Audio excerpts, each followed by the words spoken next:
lagi dengan Vira Health dengan berita kesehatan yang paling menarik dan juga terkini.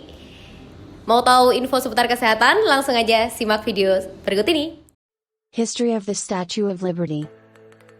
The Statue of Liberty is a monumental work of sculpture that symbolizes freedom for the whole world. The name of this statue is actually Liberty Enlightening the World. This statue is depicted as a woman who is freeing herself from the shackles of tyranny with her right hand holding a torch with a burning fire. This symbolizes freedom. While in his left hand he holds a book with the words July 4, 1776, in Roman numerals, America's Independence Day. He wears a flowing robe and the 7 shadows of the large spikes on his crown represent the 7 oceans and continents. The Statue of Liberty has a height of approximately 46 meters, 151 feet b. If calculated from the base, this statue has a height of up to 93 meters, 305 feet. This statue is made of wrought copper plate with a thickness of 2.4 millimeters, 0.01 in, mounted on an iron frame. The iron frame was made by a French engineer, Gustave Alexandre Eiffel, who also built the Eiffel Tower in Paris. The pedestal of this statue was designed using concrete and granite by American architect Richard Morris Hunt. A star-shaped wall surrounds this 47-meter, 154-foot, pedestal. This wall is part of Fort Wood, a wall built in the early 19th century to defend New York City during the War of 1812 to 1815. Initially, the Statue of Liberty was created as a monument to commemorate the alliance that had occurred between France and America during the American Revolution, 1775 to 1783.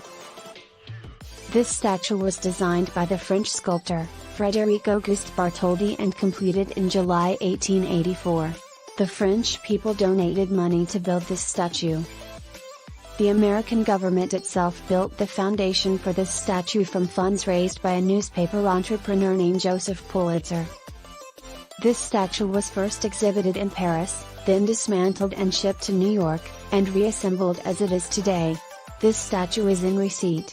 The statue of the Goddess of Freedom was presented by the French people to the American people, as a gift for the 100th anniversary of American independence. After it was completed in France, the statue was disassembled, and packed in 200 large cargoes to be shipped to America. The packing process took so long that the new Statue of Liberty was inaugurated by the American president, Grover Cleveland, on October 28, 1886, 10 years after the 100th anniversary of American independence. With a height of 46 meters and a weight of 204 tons, the Statue of Liberty stands on a platform that is 46 meters high. The inside is filled by a steel frame, while the outside is made of copper plate. The steel frame of the Statue of Liberty, created and designed by Gustave Eiffel, the man who also designed and built the Eiffel Tower. Crossing the Atlantic.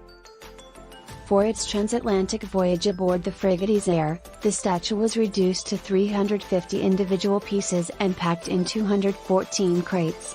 The ship arrived in New York Harbor on June 17, 1885. While awaiting construction of its pedestal, the statue remained in pieces on what was then called Bedloe's Island. The pedestal was completed in April 1886 and finally, on October 28, 1886, President Grover Cleveland oversaw the dedication of the Statue of Liberty in front of thousands of spectators. The story of the Statue of Liberty and her island has been one of change. For centuries the island was a major source of food for the Lenape native people and later Dutch settlers. In 1807, the U.S. Army deemed the island a military post, constructing an 11-point fort to protect New York Harbor. Later renamed Fort Wood, the structure now serves as the base for the statue's pedestal. The statue's own meaning and relevance have evolved with time, as well. Perhaps most notable is the association with welcoming huddled masses. In 1903, a plaque bearing the new Colossus was placed in the pedestal. With that Lady Liberty's significance grew as an inspiration to immigrants who sailed past her on their way to America. Funding the dream. Fundraising and bringing people together have always been integral to Lady Liberty's history. It began with efforts to finance this unprecedented undertaking. France would be responsible for creating the statue and assembling it in the United States, while the American people would fund and build the pedestal.